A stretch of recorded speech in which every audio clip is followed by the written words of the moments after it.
manufacturers of the spacesuits, and they said there was no radiation protection built into the spacesuits.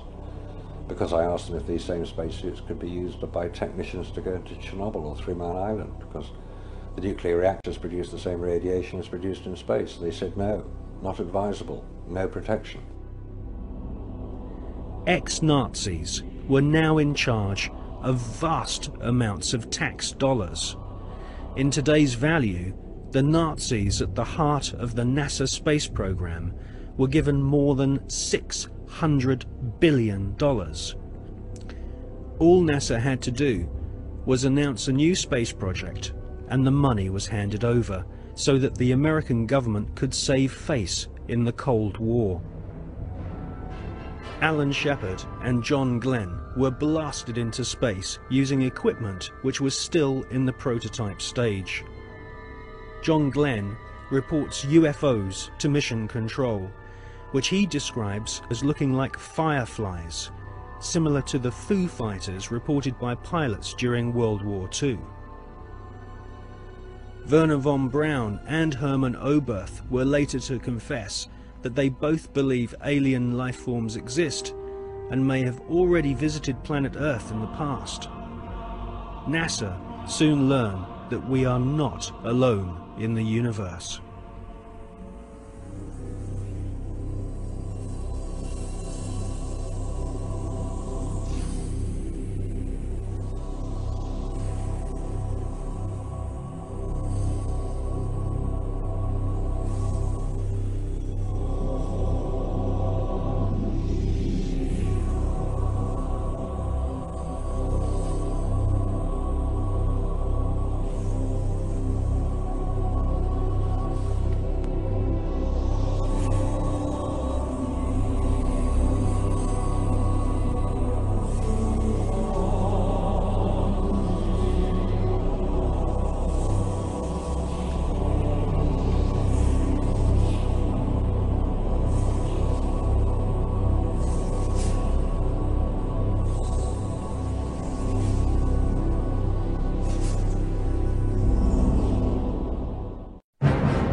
In Jonathan Eisen's excellent book, Suppressed Inventions, he interviews Wernher von Braun's mentor and teacher, Dr. Hermann Oberth. Dr. Oberth makes it quite clear that he has studied the aeronautic performance of UFOs.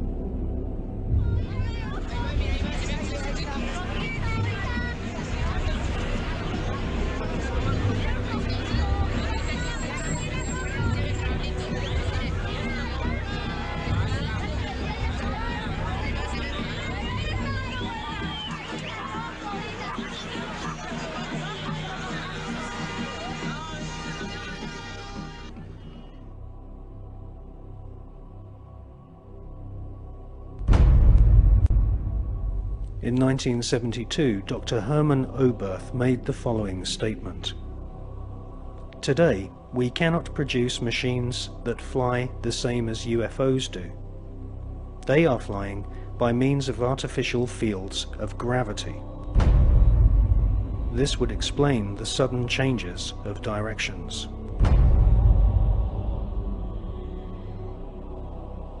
This hypothesis would also explain the piling up of these disks into a cylindrical or cigar-shaped mothership upon leaving the Earth, because it is in this fashion that only one field of gravity would be required for all the flying saucers. Dr. Oberth then added, "We cannot take credit for our record advancement in certain scientific fields alone. We have been helped, and we have been helped by the people of other worlds."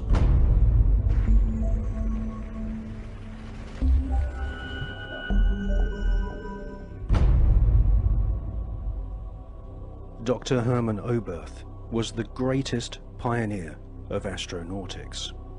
Hermann Oberth made his statement in 1972.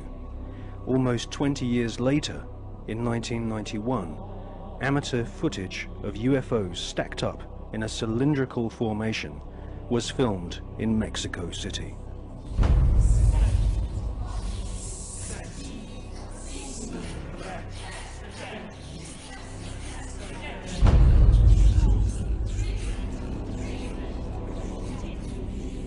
It's a monopoly that is being conducted through science about the possibilities of finding life in a different planet or satellite in the space.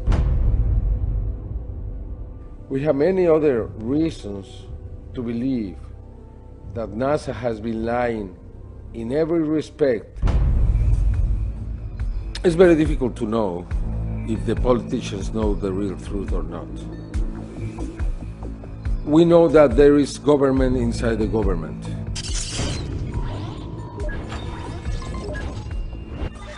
We know that there is military intelligence. We know that in America, after the Manhattan Project was created, that group subsists. And that group was the one who handled the Roswell crash, the Socorro crash, and others. Are you talking about Majestic 12? Yeah, probably it's a different name now. Now it's not Majestic 12, now it's something else. I am here to discuss the so-called flying saucers. The Air Force interest in this problem has been due to our feeling of an obligation to identify and analyze to the best of our ability anything in the air that may have the possibility of threat or menace to the United States. In pursuit of this obligation, since 1947, we have received and analyzed between 1,000 and 2,000 reports. It's very difficult to know if Bush and Blair and others are puppets, or they are innocent, or they are the mastermind. What we really know is that there are many who decide together what to do in any kind of situation.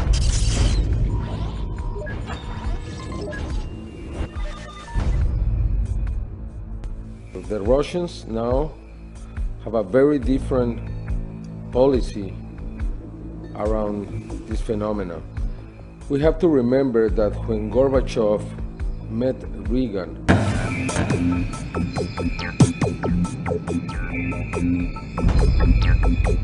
many times he asked about the technology that the United States have obtained from the others, and always Reagan, joking, replied to Gorbachev, "What did you do with it too?"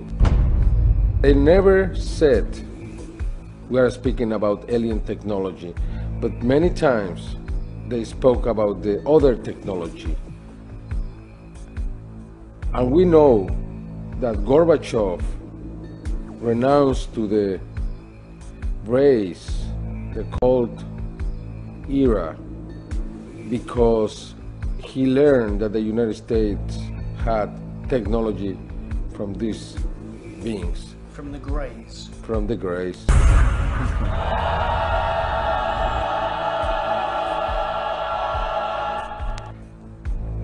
From then on, we saw many cosmonauts talking openly about what they saw. We have different videos recorded by these cosmonauts where you can see strange things floating in the space. Non ho fatto in tempo a prendere la macchina fotografica o una videocamera perché è sparito da circa 7 secondi. А где вы летели? На какой части земли?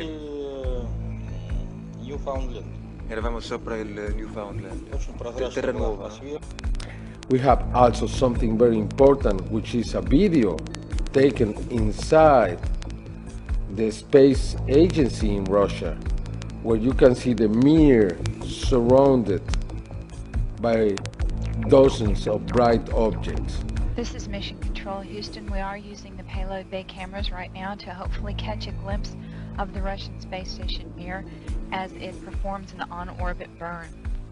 The payload bay cameras are positioned such that they're looking straight back behind the orbiter, where the Mir is flying at about 850 nautical miles behind us.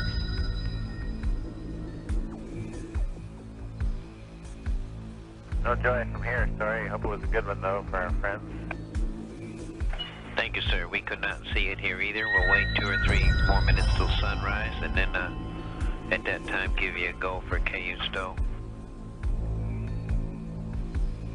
We're at a mission lapse time of 7 days, 13 hours, and 17 minutes. This is Mission Control Houston.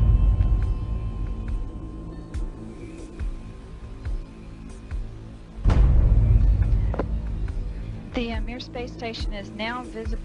Yeah, we do see something flashing visually, but we're not sure that might be...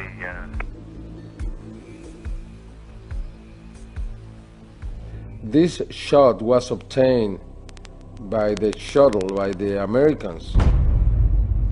NASA never released that piece of video. It means that we have 2 different positions.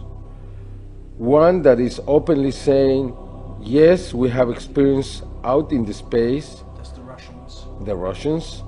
And we have the other, which is the NASA explanation that there is nothing in there. They don't release anything. We have to obtain every evidence from an outside source, but not from NASA.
There are creatures living in outer space.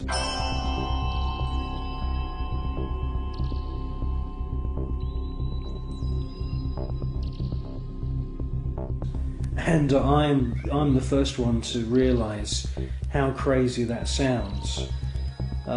Scientists would immediately say, well, that's impossible. there's ultraviolet radiation in space. Without having a craft around you, you'll die. Well, all I can say is that these, I call them space serpents, they do exist.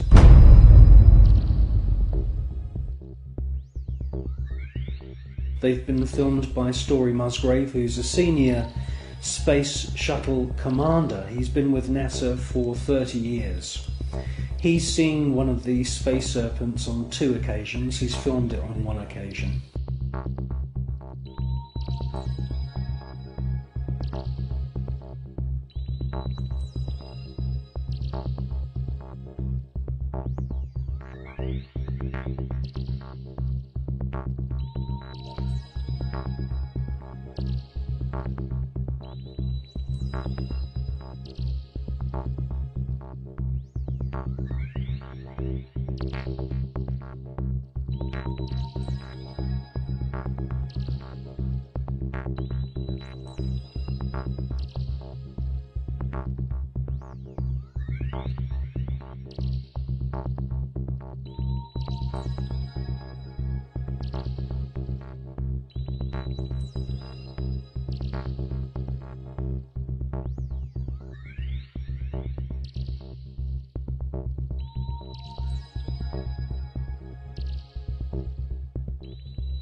They've also been filmed from the ground, flying around in the upper atmosphere.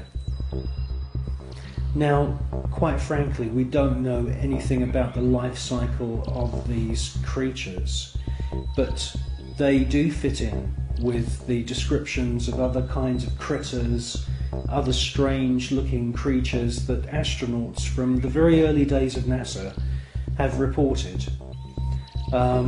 I suspect that they use some form of photosynthesis, and I suspect that they hydrate themselves by flying in the upper atmosphere of planets. One important thing I must say though about these space serpents is that there are about 7 or 8 very, very important ancient sites, temple sites on planet Earth, most notably in Mexico. And these temples are dedicated to the memory of flying serpents. And this is what we see in this footage, is flying serpents. There also seems to be a very interesting relationship between the flying serpent and these small luminous spheres.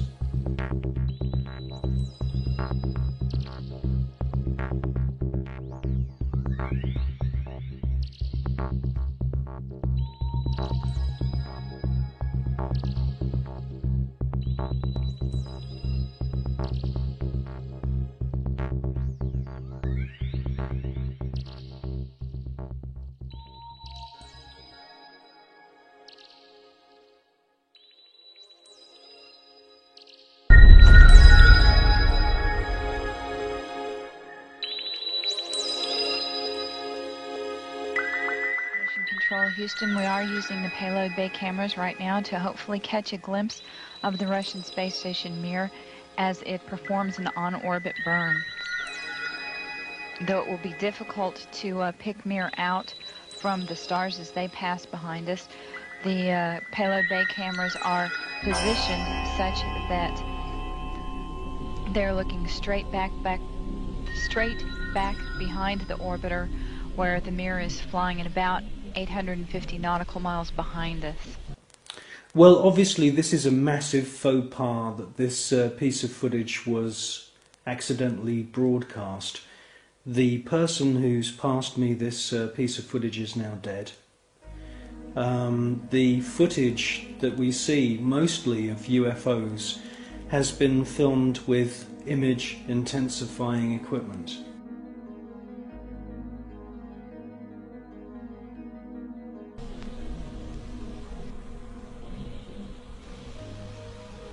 No joy from here, Story. Hope it was a good one, though, for our friends.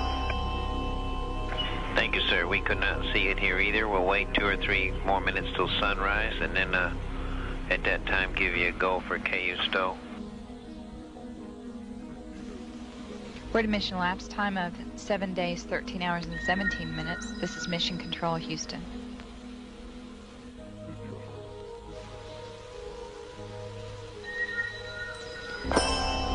The Mir space station is now visible on the far left-hand side of the screen, about an inch from the bottom of this particular picture.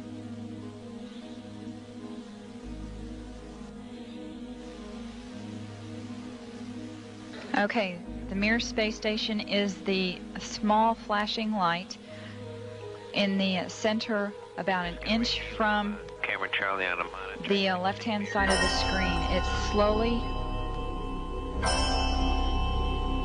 Tally ho on the camera. It is slowly moving closer to the left-hand side and is has a very light flashing to it.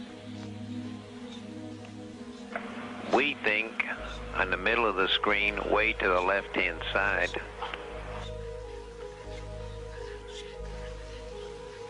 We think you can see a flashing light just a little bit to the left of the center of the screen, very faint.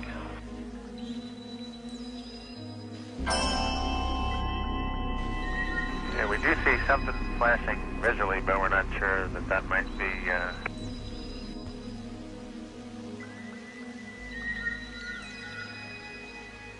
This is Mission Control, Houston. Once again, we believe we were just able to spot the Mir spacecraft as it flies about 850 nautical miles behind us.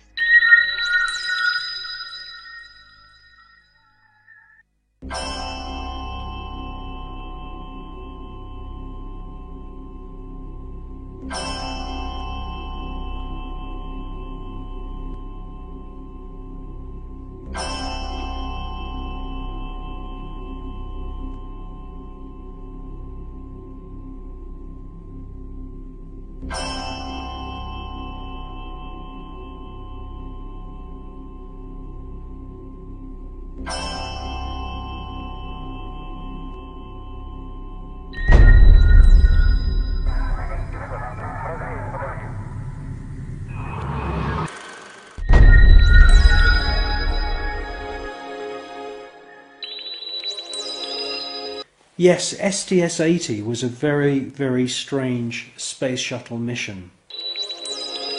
What we see is a lot of activity. It can't all be put down to natural phenomena. James Oberg at NASA and all the other pundits at NASA would love you to believe that these are all ice crystals and space junk and debris. Quite frankly, if there was that amount of debris, that sheer number of shooting stars flying around in close proximity to the space shuttle and the Mir space station, it would be not safe to put craft up into space. A piece of rock just a few millimeters across, travelling in the opposite direction of the space shuttle, would rip through the entire structure of the space shuttle and cause a fatal accident.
That's one small step for man,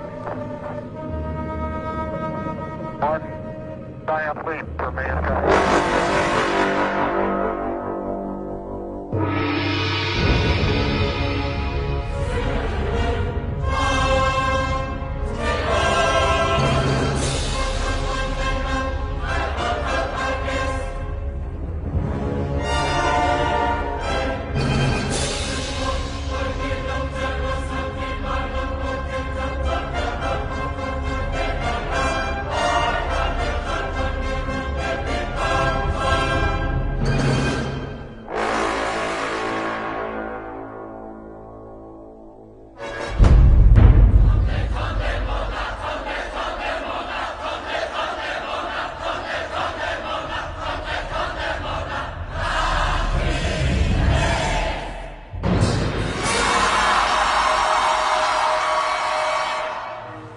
An unidentified flying object.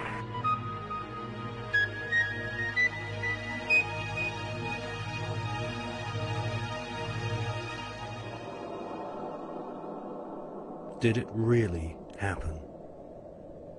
Did man really walk on the moon, just as Kennedy had challenged NASA to do?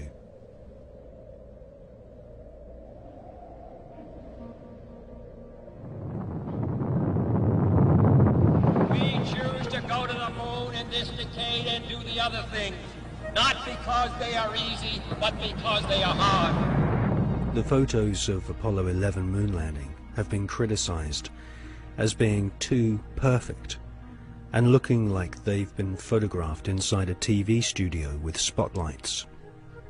Bill Kaysing is an ex-Rocketdyne engineer who points out that there should be a blast crater underneath the lunar module, but there isn't. Award-winning filmmaker and photographer David Percy has written a book called Dark Moon, which shows that the famous Apollo 11 photographs were all shot using multiple light sources, something which can't happen if the astronauts were really on the moon.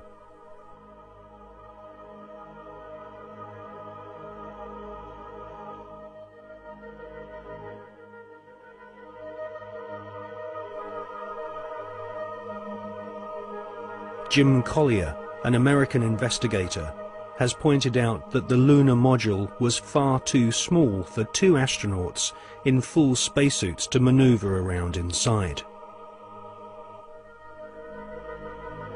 Jim Collier also believes that some of the footage showing the lunar module blasting off from the moon's surface has been filmed using a rotating model, just like the special effects techniques Hollywood blockbusters use today.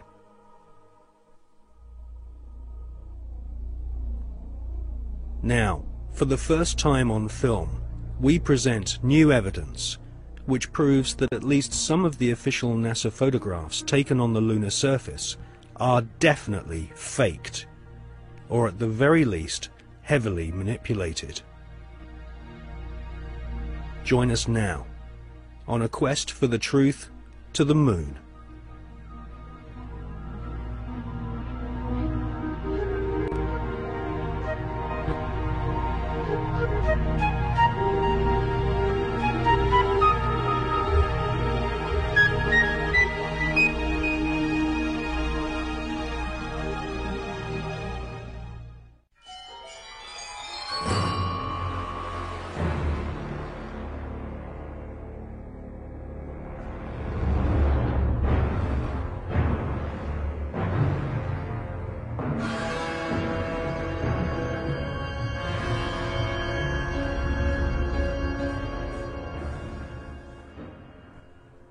In this film, we shall not only prove beyond all reasonable doubt that many of the official NASA images of lunar exploration are fake, but we shall also examine the motives for the biggest lie put before the world. Why did NASA repeatedly fake lunar images and photographs? Why did NASA stage lunar expeditions which did not happen? The answer will surprise you. It can be summarized in just two words: money and UFOs.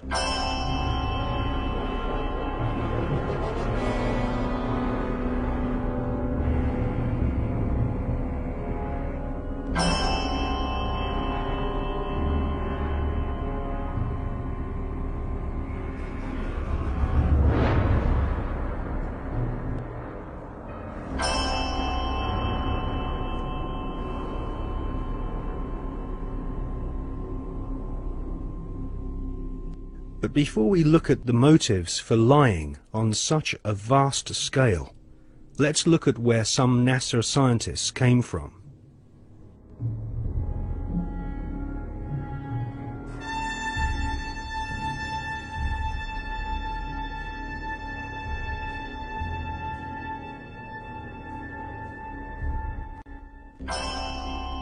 Peenemünde, Nazi Germany. For centuries, warmongering nations had been using primitive rockets as a weapon of war. China, Britain, and of course Hitler's Third Reich all used rockets to terrorize their enemies. Wernher von Braun was an SS officer and rocket scientist. His team at Peenemünde designed the first cruise missile, the V-1 Doodlebug.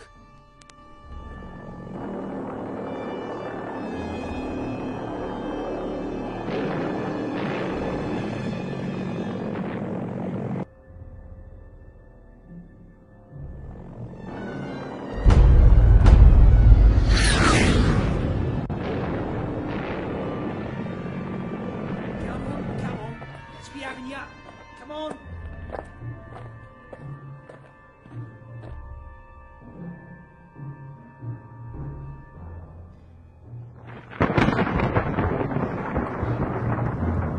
The V-2 rocket was the forerunner to the Saturn V rocket, which would supposedly take man to the moon.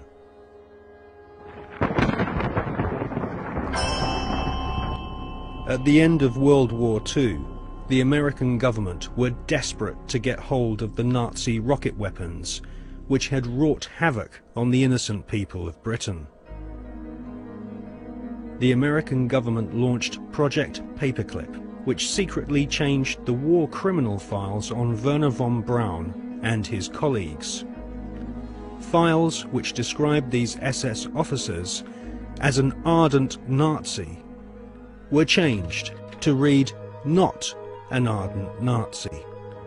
Wernher von Braun, his team, and the rocket factory at Peenemünde, which had terrorized Western Europe, was transported to the USA, lock, stock, and barrel.